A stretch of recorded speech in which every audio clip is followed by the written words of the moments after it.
Hey everyone, I want to take 10 minutes to talk about one of the most duplicated knives in the world. One of the best-selling knives in the world. Over 15 million of these have been sold. And I'll tell you another fun fact. A gentleman actually killed a 750-pound Kodiak bear with this knife. No joke. I'm not telling you to go try it. I'm just saying this is an unbelievable knife. And a guy killed a Kodiak bear. Not lying. The guy's name is Gene Moe. You can Google it. M-O-E. Gene Moe. Killed a Kodiak bear while skinning a deer. He was attacked. Killed it with this. So, Buck Knives, 1902. Okay, it started on a very small scale with Hoyt Buck. He was an apprentice for a blacksmith early in his life. And later in his life, he started producing knives and building a reputation because they held an edge. It was more of a custom knife shop. Like I said, they weren't mass producing these things. But then he brought on his son, Al Buck, and he started producing more and more. Well, they bought a factory and they moved to San Diego, California, and Al brought on his son, Chuck Buck. No joke, not kidding. So in 1963, they had a model that they were really excited about, and they did some refinements and everything else. And in 1964, they released it. The one and only Buck 110 Hunter. See that? Top seller. This is 2019. Top seller. This came out in 1964. Unbelievable. I actually just picked this up for my dad because his was stolen along with his truck. And he had an old Buck 110 and the person stole it. He got his truck back. It was a miracle that he got it back. But I'm not going to post this video until I give it to him, of course. But here it is. The Buck 110 Hunter. The guy I bought this from actually was an older guy in the store, and he said he remembers being in high school and they had a lot of trappers and hunters and stuff like that in the country where he grew up in Arkansas, and everybody wanted a Buck 110 Hunter. It was the knife. Okay, so this thing is not a small knife. We got a 3.75 inch blade. Okay. The whole thing weighs 7.2 ounces. It's pretty heavy compared to the other ones, but that's why you have this, to wear it on your hip. My dad gave me the 112 Ranger when I was younger. A little bit smaller, but I don't wear this to work or anything. I sit on my ass most days in an office, but when I'm hunting and outdoors and stuff like that, you can tell I've used this thing a lot. I bring my Buck knife because I know it's trusty and it's never going to fail.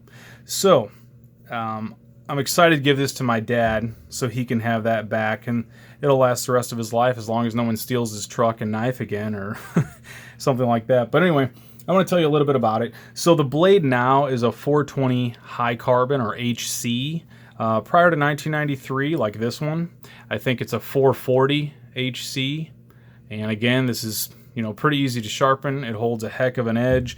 I've skinned squirrels, deer, raccoon, breasted birds with it, and I mean, it's just an awesome knife. And the 110 is no different. It's just a little bit bigger. Apparently, a lot of people in the Navy had these and there was a fight, and somebody used their Buck 110 during that fight, and then they put a limit on it. So they said it can only be 3 inches. Out came the Buck 112 Ranger, is why they produced it. And I just, read this from multiple different sites, and a lot of this information is from the Buck website.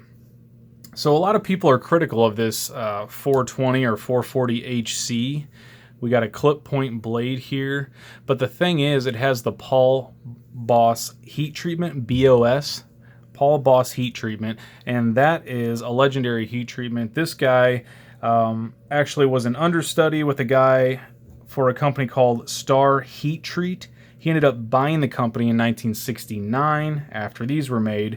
Then he came out with Certified Metalcraft. Some of his customers were Lockheed, Boeing.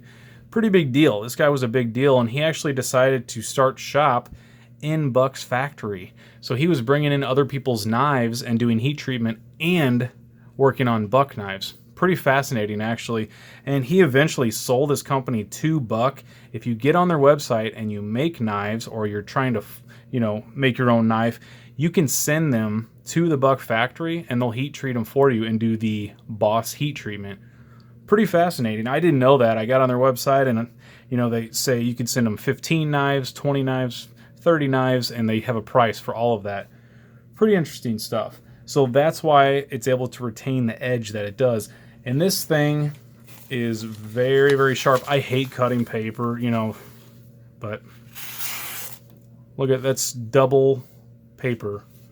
This thing is a razor, okay?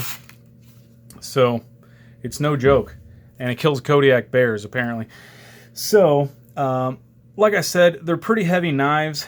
This one here has a 3-inch blade, like I said, but it's 5.6 ounces. It's still not a light knife, but now they're coming out with a lot of innovations, which is really fascinating. So you can tell this doesn't have any buttons, right? Where's the button at? Where's the button? It doesn't have a thumb stud. I can't open this. It's not ambidextrous for my southpawness, okay? No, it came out in 1964.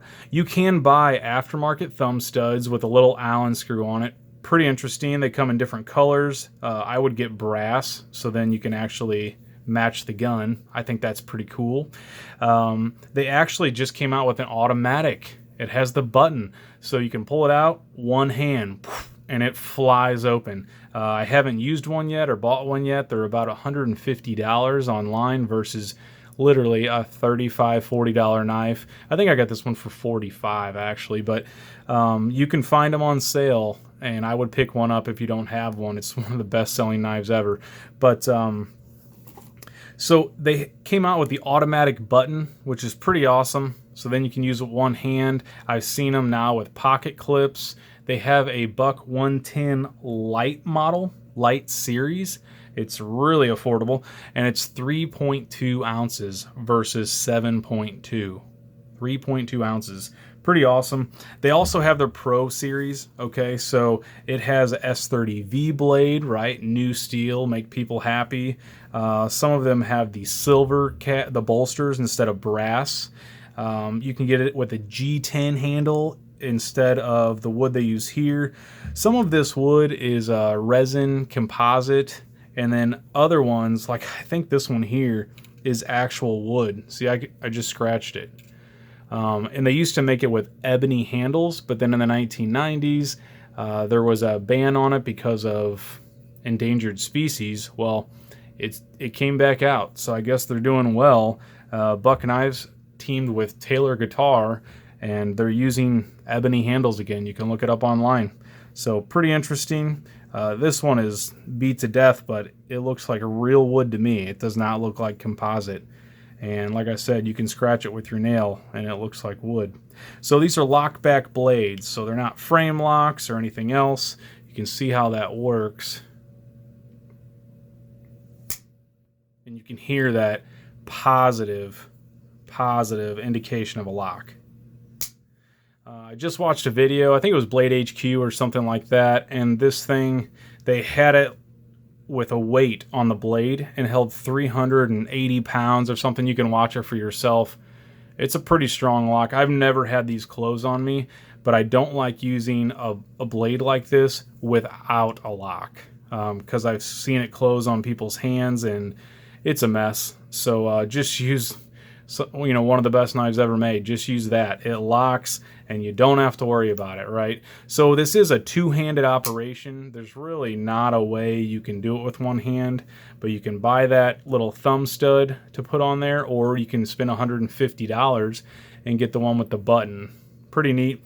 They also come with a canvas micarta handle, and honey, if you're listening, they have one with an OD green canvas micarta, Buck 110. Just saying, that would be cool. So anyway, they have a lot of extra options, okay, and they're really becoming innovative, and these knives have been around forever, and now I feel like they're just enhancing them even more, which is a pretty cool thing, if you ask me. One thing I wanted to talk about really quick was after that 110, do you see that symbol? It looks like an alien made it. Well, that tells you what year this knife was made. So this is a 2018. This is a 1991. So if you have a 112 Ranger or a 110 Hunter, go online and see when it was made. It's pretty cool because it's been around for over 50 years. So I hope you guys enjoyed this. Take care and have a good day.